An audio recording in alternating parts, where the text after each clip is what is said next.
So just finished the new Lightboard.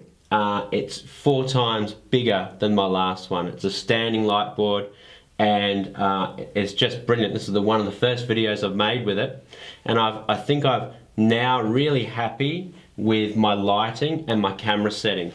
So I just want to run through those two things for you. As you can see, I'm really well lit, I think. The writing is nice and crisp, and you can see the different colors, and the backdrop is absolutely black. That's what you're really aiming for. And ultimately the secret is the camera. But you also need to light the talent the right way as well, and you need an appropriate room.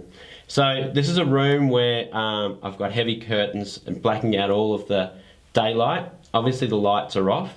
The only lights that are on the talent, and obviously the LED strips in the glass as well. So in terms of the lighting, I've got LED studio lights that are on stands. And these are just light stands. And these have actually got barn doors across like this that actually stop the light from going back onto the backdrop. But that's probably not the most important part. I've also got 2 lights up the top as well. One here and one here. Ironically, they're called the hair light. But what they do is they sort of just really frame and finish off the detail of the talent, which is important. So that's the lighting.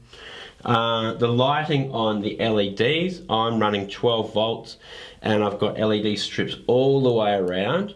So I'm using a kind of like an entry-level Canon DSLR. It's the 700D, and it's a Canon DSLR, and I record onto SD card, and I've got an external mic, which is a shotgun mic that's on this side, on my side of the Lightboard, and just an extension cord into the camera. Obviously the camera's on a tripod on the far side. Okay, so camera settings. I set it up for 24 frames per second, and that's HD. The shutter speed I have at 1/100th.